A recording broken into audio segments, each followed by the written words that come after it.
Hey guys, hope you guys are doing great. I just wanted to do a short review on Boruto Two Blue Vortex Chapter 1.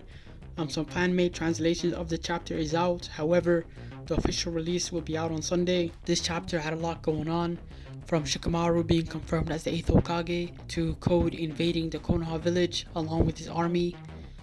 We can kind of end the review right there and then and say, hey, that's the headline. Code invades the Konoha village, but seeing him get stomped by Boruto towards the end of the chapter, it just kind of makes you feel like anything Code does is really it's really a joke. I know Code is meant to be taken seriously. He has a serious mission, which is he has to become an Otsutsuki and turn his white karma into the real thing. However, every time he makes an appearance, he's either overshadowed by Boruto and Kawaki, or he stumbles and falls along the way. And so I don't know if Kishimoto is trying to make Code into a joke in the beginning to becoming a badass in the end. But I'm waiting for that badass part to come. We get to see everyone's time skip designs from Sarada, Sumire, Chocho, Inojin, etc.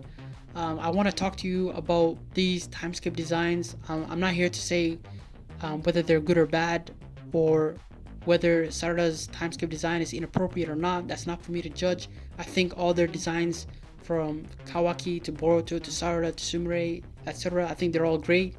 However, the bit that I want to talk to you guys about is I think their time skip designs reflect their current personalities.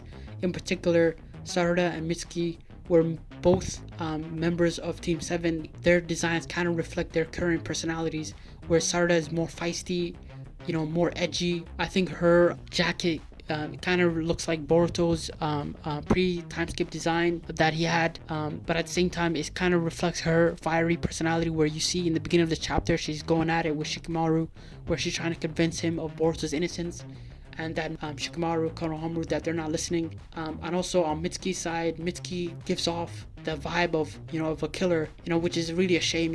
I'm a big Mitsuki fan, and he's a real sweetheart if you look at his character from the beginning.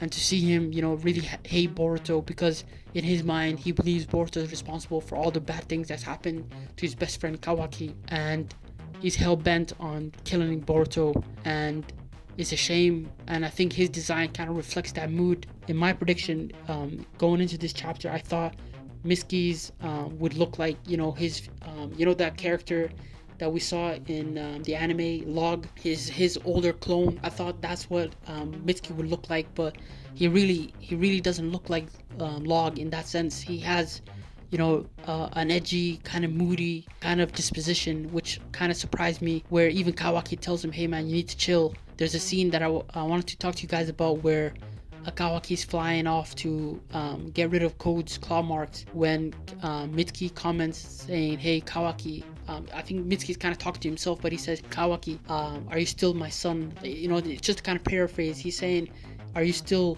that person that I idolize and look up to? Because as we know, in the beginning of the story, Boruto is the character that Mitsuki idolizes, and he considers him his son. And the reason why he says that is because Mitsuki is somebody that was genetically engineered, and he doesn't really have a reason, or doesn't know why, his reason for living. And I know that in his own arc in the anime, that he finds his reasons for living, and that's to be the best version of himself that he can be, and to keep learning and to keep growing, not only as a person, but somebody like that can be around Boruto. The issue with Mitsuki at the moment, and you can kind of tell, is that there's a contradiction that's taking place, where the person that he idolized and grew and really loved is now been replaced by somebody that's has a whole different personality and character to the person that he once knew. And so Kawaki and Boruto are two different people. So for Mitsuki to try to idolize Kawaki, it must be a really confusing bit for him. And so I think Kishimoto is laying the groundworks for something that's going to happen between all the original Team 7 members, from Sarada, Boruto, and Mitsuki, where something's got to give.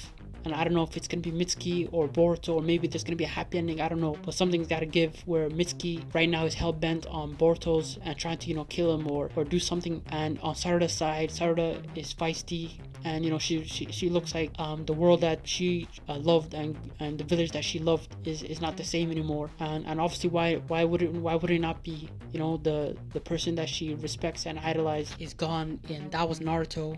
And Boruto, the person that she grew up with, his life has been turned upside down, and she knows the truth along with Sumire. And the elephant in the room is that even though she knows the truth, she can't do nothing about it because omnipotence makes it where everyone's memories are has been switched. And also, let's say they try to listen to Sarada and Sumire's words, all Ada has to do is just be in their presence, and that doubt kind of melts away because anybody who's around Ada, they just fall in love with her. On a last note, we didn't get a chance to see Amado. It'll be interesting to see what Amado has been up to during these 3 years, especially under Shikamaru as Hokage, what that would look like. This chapter covered a lot of grounds, especially with Code invading the village and Boruto, Kawaki, and Code kind of confronting each other at the end. But I'm curious to hear what you guys think on this chapter.